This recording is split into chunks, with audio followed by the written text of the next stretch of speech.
Hello everyone, I am Astha. Welcome to our YouTube channel Government Job Change Notification. Deputy jailer post के बारे में हम बात करेंगे।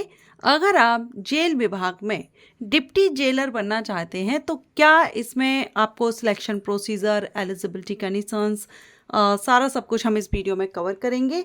डिप्टी जेलर पोस्ट के बारे में सारी जानकारी, क्योंकि ये जो वैकेंसी है ये स्टेट लेवल और सेंट्रल लेवल दोनों ही लेवल पर वैकेंसी आती है। स्टेट लेवल पर भी आप अपने स्टेट में अगर डिप्टी जेलर बनना चाहते हैं तो आप अपने स्टेट की जो पब्लिक सर्विस कमीशन वेबसाइट है उस वेबसाइट पर अपडेट रह सकते हैं। इसके अलावा सेंट्रल जो कारागार हैं वहाँ पर जब वैकेंसीज आती हैं तो ऑल इंडिया से कैंडिडेट एलिजिबल होते हैं। इसके अलावा कुछ स्टेट्स ऐसी भी हैं जहाँ पर वैकेंसी आती हैं तो अदर स्टेट के कैंडिडेट भी आवेदन करते हैं, जैसे कि राजस्थान स्टेट में जो वैकेंसीज आती हैं तो अदर स्टेट के कैंडिडेट आवेदन करते हैं, लेकिन वो किसी भी कैटेगरी के हों, अनरिजर्व कैंडिडेट माने जाते हैं। अगर आप भी डिप्टी जेलर बनना चाहते हैं तो क्या इसमें प्रोसेस होती है, ड्यूटी क्या होती है, क्या रिस्पॉन्सिबिलिटीज़ होती हैं, सारी इन्फॉर्मेशन आपको दूंगी। अगर आप इंटरेस्टेड हैं तो वीडियो में बने रहिएगा।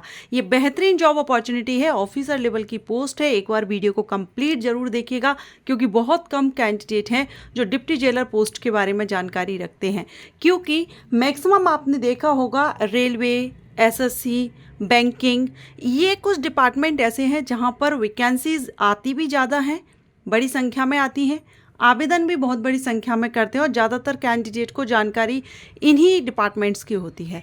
तो ये कुछ डिपार्टमेंट ऐसे रहते हैं जहाँ पर कम कैंडिडेट आवेदन करते हैं। तो पोस्ट काफ़ी अच्छी होती है एंड अच्छा डिपार्टमेंट है। जॉब आपको आपके स्टेट में ही मिलती है। अगर आप इंटरेस्टेड हैं तो वीडियो को कंटिन्यू रखिएगा। सबसे पहले हम इसकी रिस्पॉन्सिबिलिटीज़ के बारे में बात करेंगे। डिप्टी जेलर की क्या रिस्पॉन्सिबिलिटीज़ होती हैं। डिप्टी जेलर को हिंदी में उप कारापाल भी कहते हैं। जेल के अंदर जो अनेक प्रकार के प्रशासनिक और सुरक्षा कार्य होते हैं उनके लिए रिस्पॉन्सिबल होता है डिप्टी जेलर।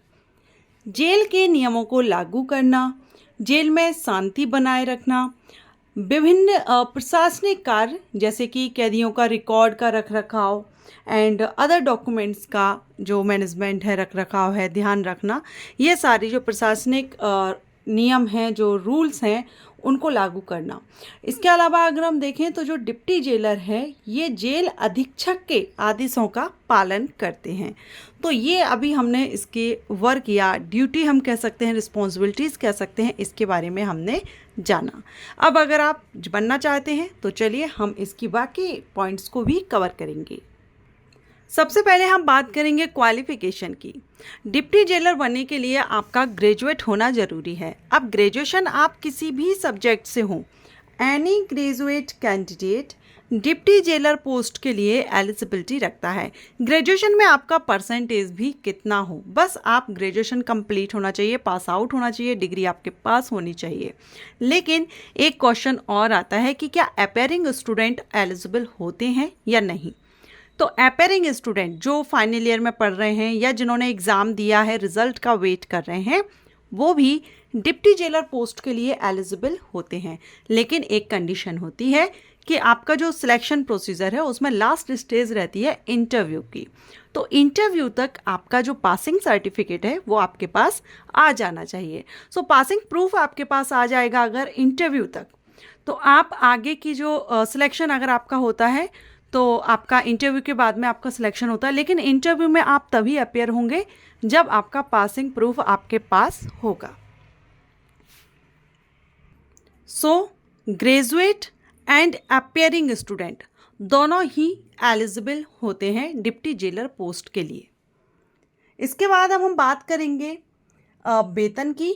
तो इसमें जो वेतन है वो लेवल 9 से रहता है। और अभी हम ये जो इन्फॉर्मेशन ये जो जानकारी कवर कर रहे हैं ये राजस्थान स्टेट से कर रहे हैं। बाकी लगभग सभी स्टेट में सेम ही रहता है, थोड़ा बहुत अंतर आपको एज में देखने को मिलेगा। सैलरी में आपको लगभग सेम ही सभी जगह एक ही रहेगा। एज देखेंगे तो 18 से 26 साल एज होती है अनरिजर्व कैंडिडेट के लिए। रिजर्व कैटेगरीज को रिलैक्सेशन मिल जाता है। सो रिलैक्सेशन चार्ट आप यहाँ पर देख रहे हैं, आपको आपकी कैटेगरी के अकॉर्डिंग एज रिलैक्सेशन मिल जाएगा। और अगेन मैं कहूँगी, ये जो हम एज 18 से 26 साल का जो एज क्राइटेरिया है अनरिजर्व कैंडिडेट को, ये स्टेट वाइज हो सकता है कि अपर एज लिमिट में आपको थोड़ा सा आगे पीछे कुछ देखने को मिले, जैसे 30 ईयर तक भी हो सकता है, कहीं कहीं 28 ईयर भी हो सकता है। एज में आपको थोड़ा बहुत अंतर देखने को मिल सकता है। अब हम बात करेंगे सिलेक्शन प्रोसीजर की। तो डिप्टी जेलर पोस्ट के लिए सिलेक्शन प्रोसीजर में सबसे पहले आपका होता है रिटन एग्जामिनेशन, उसके बाद होगी शारीरिक दक्षता परीक्षा और लास्ट में इंटरव्यू। ये 3 फेजेस में सिलेक्शन प्रोसीजर रहता है। और जो रिटन एग्जामिनेशन है ये आपका MCQs टाइप ही रहेगा। अब अगर हम फिजिकल फिटनेस की बात करें तो इसमें मिनिमम हाइट 168 सेंटीमीटर रखी जाती है। 168 सेंटीमीटर, ये राजस्थान स्टेट की हम कवर कर रहे हैं। 168 सेंटीमीटर से कम अगर आपकी हाइट होती है तो आप डिप्टी जेलर के लिए एलिजिबल नहीं होते हैं अनरिजर्व कैंडिडेट में। अब कुछ ऐसी कैटेगरीज होती हैं, कुछ ऐसे एरियाज़ होते हैं जहाँ के कैंडिडेट को छूट दी जाती है 5 सेंटीमीटर की।